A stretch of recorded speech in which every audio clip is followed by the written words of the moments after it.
Good morning, everyone. I hope you're doing well. Today I'm having a look at an organic sort of synthesis-y kind of question.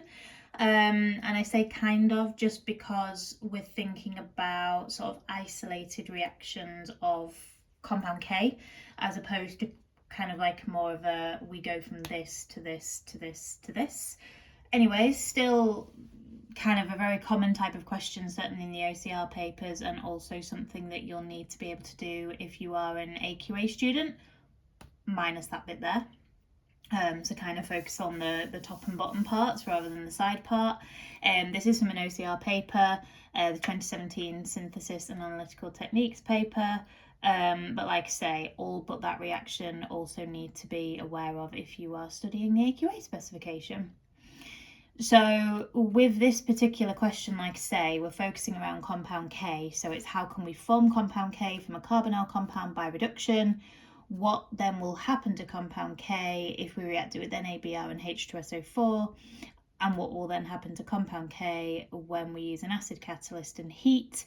And it tells us that there are clearly two different products we can make here, which are then structural isomers of each other, which is a very nice, helpful clue.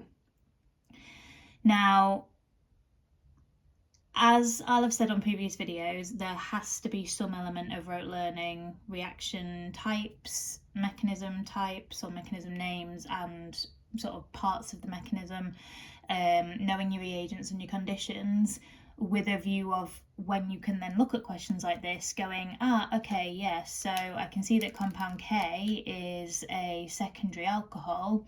So when I'm thinking about my carbonyl compound up here, it's going to need to be a ketone. And when we're then thinking about reducing a ketone, that would be nucleophilic addition if it was asking us for that mechanism. And then thinking about what would the reagent be, and I guess that's probably the bit that we're definitely just going to have to rote learn. It's not going to be very doable to work that out. I suppose you can possibly figure it out for some, but certainly I wouldn't say for this one. So I guess I said that compound K was a secondary alcohol. First thing, how did I know that? Because it's a cyclical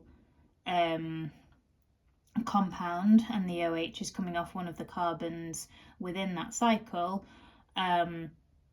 The carbon with the OH group is bonded to a carbon either side, and that's what makes it be a secondary alcohol.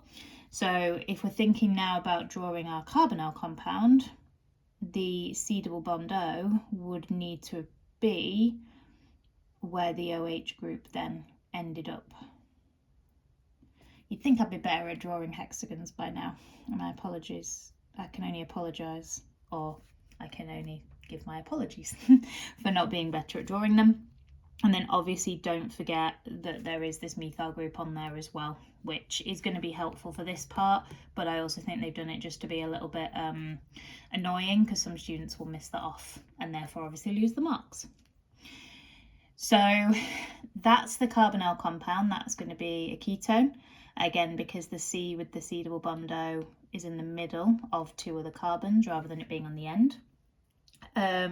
In terms of a reagent, the reducing agent that we would use is NaBH4, and that will provide us with a H- nucleophile, which will then attack the delta positive carbon of the C double bond O, open up the C to O double bond into a single bond, and then it will also provide the H+ to then form the alcohol functional group. So I know it hasn't asked for it here, but if it did, the mechanism would be nucleophilic addition. Okay. Then we've got the compound K reacting with NABR and H2SO4. And this, like I say, is the bit where you're going to have to kind of have in mind, okay, what's going on when we have that combination of reagents. So we're going to get substitution of the OH group for a BR. And remember, AQA students, you do not need to know this part, okay? So the only thing that's going to change in this product, not the cycle, slightly better hexagon, it's going to be up here. That's going to become a BR instead. and the trigger, I guess, is the combination of reagents there, so sodium bromide and sulfuric acid. There is no mechanism for that. I say that because I say that tentatively because I kind of then doubted myself. But yeah, there's no mechanism for that you need to be able to draw. But we do need to obviously know reagent conditions and be able to spot that we need an alcohol starting point for that as well. And then this is the one that could be potentially tricky.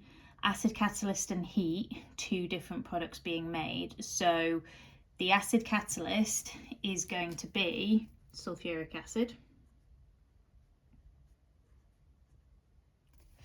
We're not adding therefore any reagents, we're just using the catalyst, which will provide us with a H plus ion,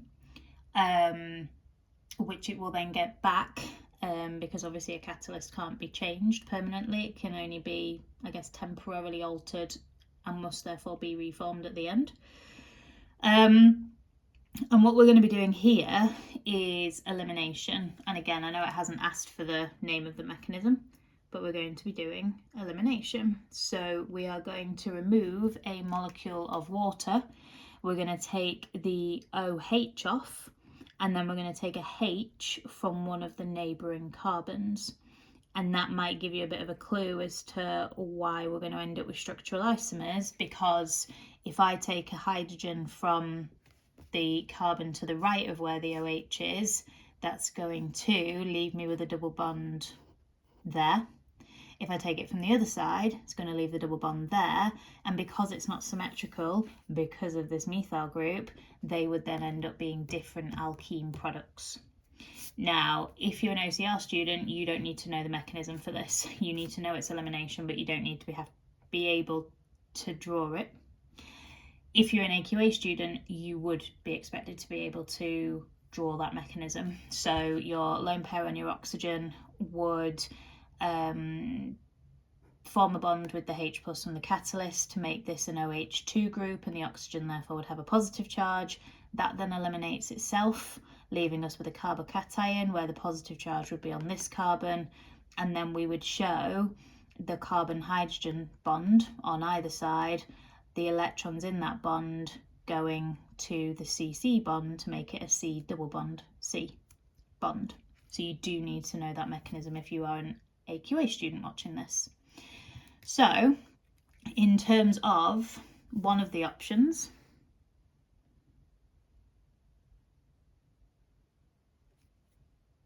double bond there, if we're taking a hydrogen from here, don't forget methyl group. And then if we were to take a hydrogen adjacent on the other side from where the OH is, double bond's going to go in there, but because of that methyl group, like I say, and there being no symmetry within compound K, they will be different products. We would name them differently. They are structural isomers, and again, it hasn't asked this, but they are structural isomers, specifically position isomers, because the position of the functional group, the carbon-carbon double bond, has moved. It's in a different place within the molecule, so they would be position isomers. Okay. And yeah, hopefully that makes sense. What I might just do, I didn't know if this would be a helpful thing to do. I didn't want to confuse, but I'm just going to, with a dotted line in the colour representing here, could maybe have done those the other way around, that's the hydrogen that we would then be taking to put the double bond in each of those positions, and obviously also taking the OH from the middle carbon at the top of the hexagon, and that would then give us water as the other product made in each of those.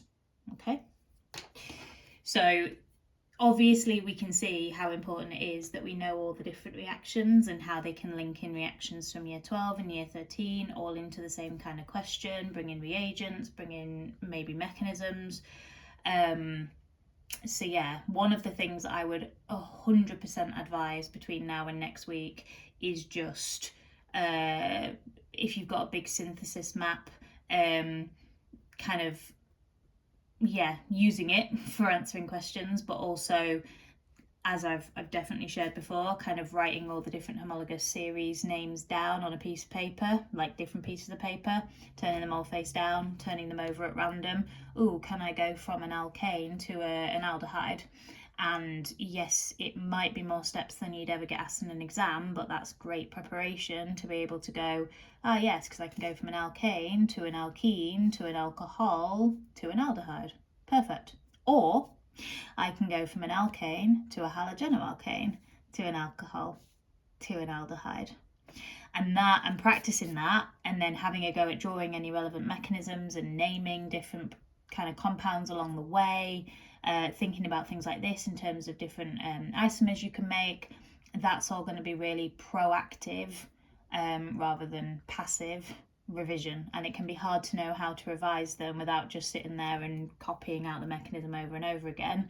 This way you're having to do the thinking of which mechanism am I going to be using, can I draw it out, and of course you can then check that against your organic synthesis map.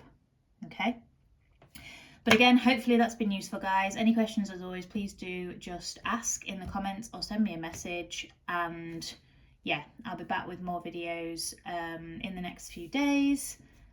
And yeah, I hope you are taking care of yourselves and doing as well as can be expected given all the exams that you will be sitting. Catch you soon, guys. Take care. Bye.